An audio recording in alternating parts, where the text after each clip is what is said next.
All right, so we're here with Purdue guard Sasha Stefanovic. Sasha, thank you for your time. We appreciate it. Absolutely. Thank you for having me. Sure. So, hey, obviously, this is a kind of an unconventional time for pretty much everyone in every walk of life. What's it like being a college basketball player in Uh, a pandemic? yeah, it's definitely different. It's definitely a unique experience that I don't think anybody's ever really gone through. So, just trying to get workouts in and, making sure that we're still, you know, getting our work done during the off season and making sure that we're ready for this upcoming season is something that we've really been trying to work on and just, trying to adapt to the situation because it's very unique. Right. Do you feel like you can still have a productive off season, or the sort of off season that both yourself personally and you wanted to have kind of as a team as well under these circumstances? Yeah, it's definitely different. I think we're limited in the opportunities that we get to play with each other in a full 5-on-5 setting and Right.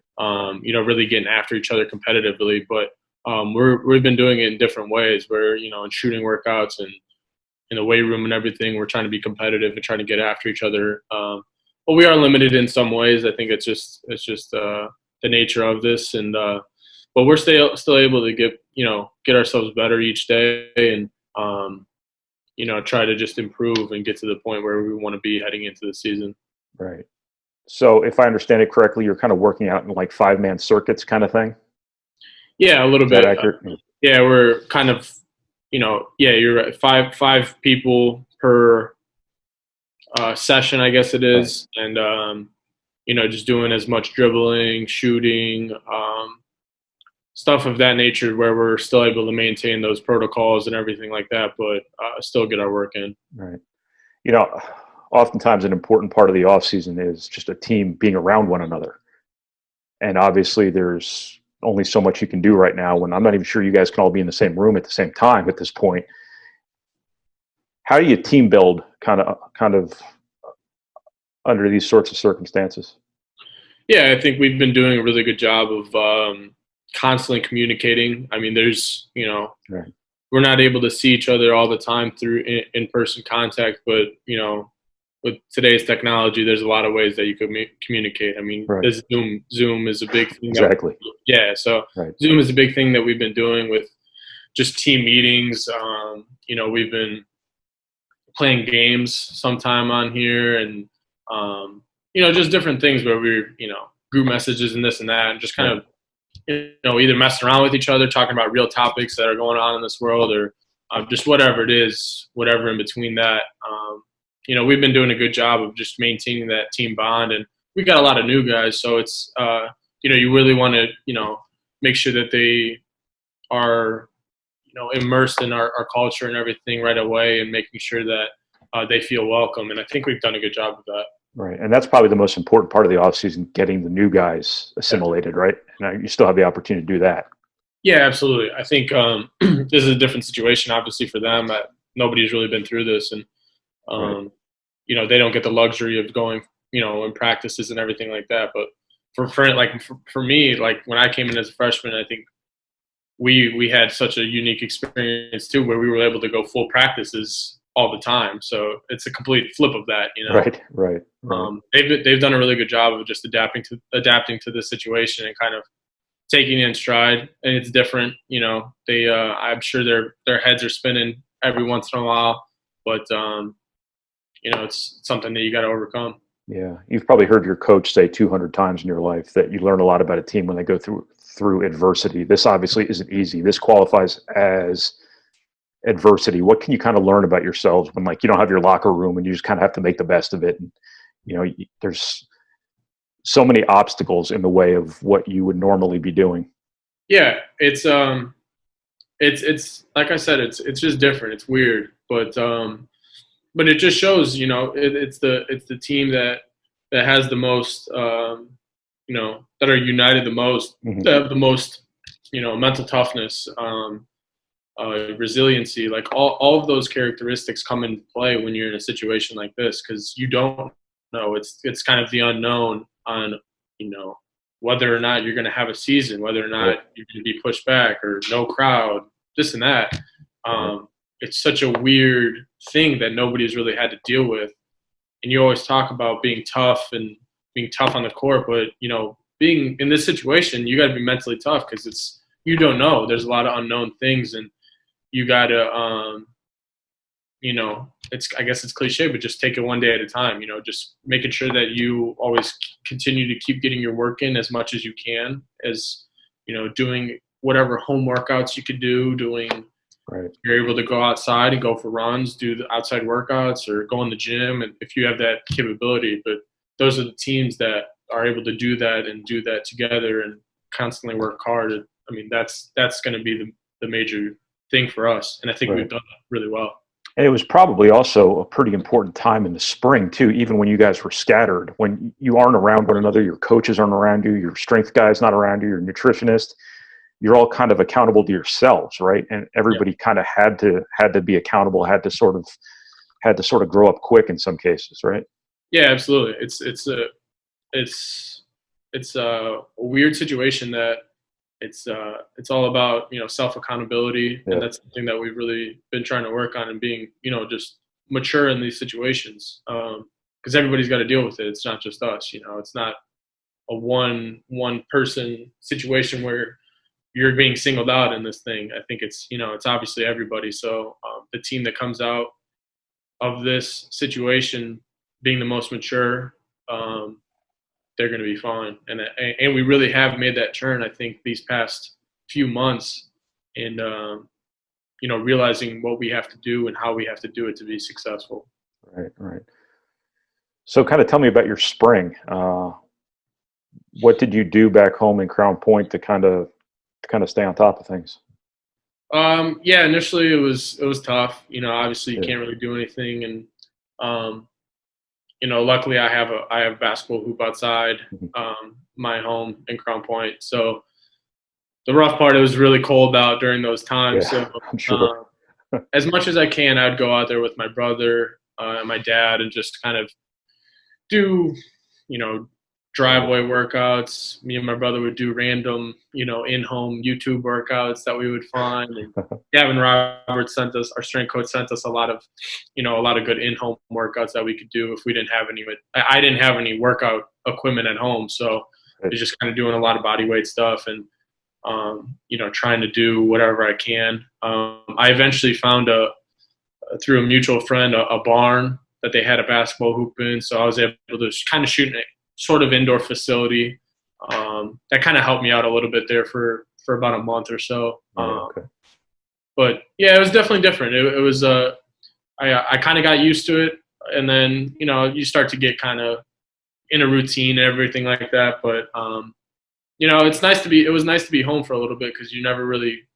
That was the most I've been home in 2-3 years. So it was nice to see, you know, hang out with family for a little bit more of an extended period.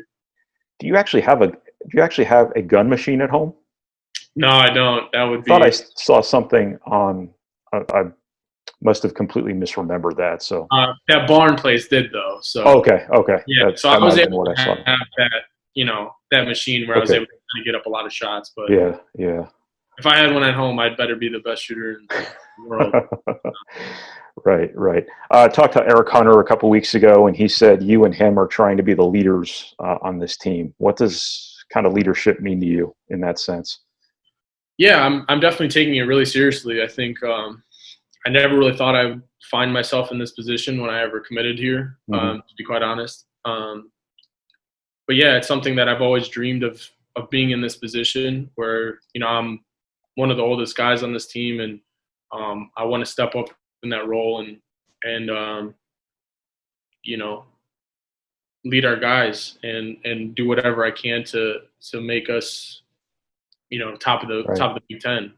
So I think me, Eric, Aaron as well, and Travion have kind of, you know, take it upon ourselves to try to, you know, be the leaders of this team and make sure that, you know, we're setting an example for everybody else that's coming in, and future people that are signing here, whatever, future players that, you know, we want to get to that winning culture and be back to that toughness and and everything that we were 2 years ago when we made it to the Elite Eight. So, Right. it's something that I'm not taking lightly, and I'm I want to be in that role. Right, right. So is it more about speaking up? Is it more about just kind of setting the example? Is it a matter of kind of all of the above, or what's kind of the job description to fill that role? Yeah, it's a little bit different. I think each one of us kind of give a different thing. I think I think leading by example is the biggest thing. I think that whole self accountability, mature Right, aspect that I was talking about is something that I really want to make sure that I show to our younger guys. And I said it a month ago or whatever it was, but like I don't want to be that guy that is telling people to do this or that, but I want to do it as well, right, right, and lead by doing things, and not just like I don't want to do something. Or I don't want to make somebody else do something that I wouldn't do myself, right, and that type of thing. So I need to take more ownership in what I'm doing, making sure I'm always getting extra work, being on time, always listening to coaches and everything like that. And I think, from a whole, academic side of it, getting your stuff done, getting it done on time, making sure that you're always communicating with people that are trying to help you. And, that's something that I want to show and, do properly for our younger guys. right. Did you learn anything from last season about here's what we need now and here's how we do it, kind of Yeah. in a leadership sense? Yeah. I think it's what I said. I think it's the whole self Yeah, accountability aspect. I think, if you're an older guy, you've been here in this program for a while, you kind of know the ins and outs. And, Coach Painter always talks about, you should be the one talking, you should be the one like teaching, you should be the one leading. And I think I'm at that point where I kind of know pretty much everything about our offense, about our defense, how we run things, how we right, scheme. So from that aspect, I think talking, communicating during practices and during workouts and everything, and making sure that our young guys are doing something right is big. And I just think, yeah, being on time, making sure that I'm always doing the extras,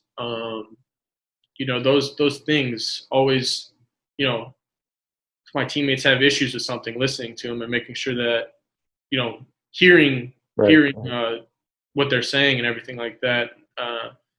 And that type of thing. So I think that's something that I picked up on, and just being mature through this whole process and becoming a leader. right, right. What's kind of the next step for you as a player, as you see it, that you're trying to become this offseason, or trying to make happen? Yeah, I think obviously I think everybody like would say my just consistency. I think becoming a more consistent scorer, becoming more consistent Hmm. on the defensive end. I think I was kind of up and down as well as our team was. I think obviously I didn't shoot it well on the road, and that's something that I've been really trying to. It's more mental than it is anything else. I know I have the capabilities to do it. It's just I Right, guess the mental side of it that I got to work on, be more mature about it, and but yeah, working on my defensive game, making sure that I'm able to guard the other team's best forward, best guard or whatever it is, um, and just becoming all around better player. You right, can always work on your shooting, always work on your ball handling, this and that, always working on your body and everything. But from that aspect, I just trying to become a better overall player and take right, that next step. right. Obviously, you guys have a long way to go to the season, but what should define this team this year, as you see it at this moment in time? Just going out every single night and playing tough. I think we lacked that a lot this year or this past year in some games where we'd come out lethargic, um, not ready to play, especially on the road. We were really bad on the road, and even at home. I mean, I think we lost 4 to 5 times. I'm not even sure what it was, but that's a ridiculous amount of losses at our home court. So it was just getting better. I think we had mental lapses. I think, like I said, it comes with the immaturity aspect that we had. Right, We just now it's time for us to grow. I think we were a little bit younger. We had that inexperience kind of, and now it's time for us to take that mature step and become what we know we are. And be top of the Big Ten. Right. And I would imagine that shows up mostly in the backcourt. You, Eric, that was the first time you guys had played in a really, really prominent role. Isaiah, the first time he played at all in college. How does experience make your backcourt better now? I mean, it's huge. Like I just said, we've been there before. Like Right. we played an Elite Eight game. We've played in the tournament. Like, we've won a Big Ten title. Like, so we've been there. We know what it takes to be successful. So there's no reason why we shouldn't be there again. We have all the talent we need. I think we have a really, really good team. We have a lot of key pieces that not a lot of teams have. I mean, Travion is unbelievable in the post, unbelievable scorer. Aaron has the length, the shooting ability, athleticism to be all Big Ten type player. Obviously, he's able to score, kind of control our team and everything like that. But and then we have tremendous young guys coming in and obviously, that's not everybody, but we have a lot of good guys that, are good quality people and they're good quality basketball players. And, that's the jump we have to take from, just being competitive with the top of the Big Ten to winning. Right. So. Right. I've heard some pretty positive things about Travion, the kind of shape he's in right now. What have you seen from him and what you've been able to see from him as you guys kind of cross paths through your stations? Yeah, he's been really tremendous so far. I think he's really learning about his body a little bit more, and he's starting to trim down, and he's looking really good, like leaning out. But he's got that talent that not very few people have in college basketball, and he has the potential to be, that All-American type of player. Like that's just how he is. He's got the passing ability, could score. He obviously could handle the ball. He's really been working on his shooting. So from that aspect, I think he has all the tools there for him to be, whatever he wants to be. Right. If he could be a Big Ten Player of the Year type player and everything like that. I've seen players in this league like him and the success they've had. So he's been taking it serious. He's been doing really well. He's been dominating in our workouts and whatever it is. But I'm so excited to see that next step that he takes as well. Right. And then just the last thing I want to ask you about, can you kind of break down the newcomers for me from what you've seen so far? You have, yeah, absolutely. 5 pretty important guys coming in. Yeah. So Ethan, I think Coach Bain even said he's one of the best passers he's seen at that age, at that level. From what I've seen, limited interaction so far, but unbelievable. Great length. He's a great rebounder. He's really good at communicating. He's he's a true point guard for that size, but he's really surprised me with the way he's, communicated. Really, he hasn't been shy, which is really good when you come in and you got to be that way. Same with Jaden. He's really aggressive, really good scorer. He's got a lot to his game that I didn't know he had, to be honest. He's a good shooter. He's really athletic, great on defense. He's really competitive so far, and I really like that. Zach, obviously, big guy, huge. I mean, he's he's still learning a little bit. Obviously, he hasn't been over here for a while, but he's kind of new to the game and everything like that. But he's a really quick learner. He's been really competitive, trying to give his best effort and whenever we've done, the ball handling stuff and everything like that. It's tough for him, but he's been really trying to get better at it and everything like that. He's been a really hard worker these first few weeks.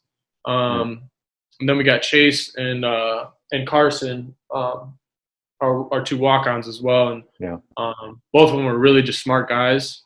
Really, fun to have around. They're both really, for being walk-ons, they're both really, really competitive, really good. They're really good players. I mean, they could have played somewhere else in a scholarship if they really wanted to. But both had an aspect during practices and everything like that will really challenge us and kind of get after us because they're some pretty good players. Yeah.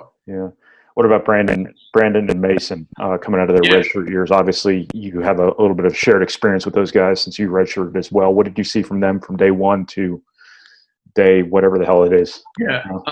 No, they've taken that drastic step Yeah. to becoming.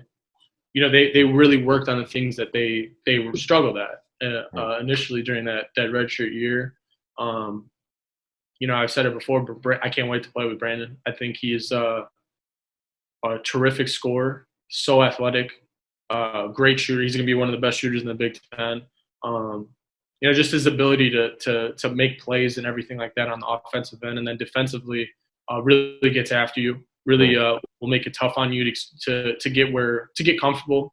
And he's going to be a really good player for us. And then Mason, obviously, he's very tough. His physical statures, really, really strong.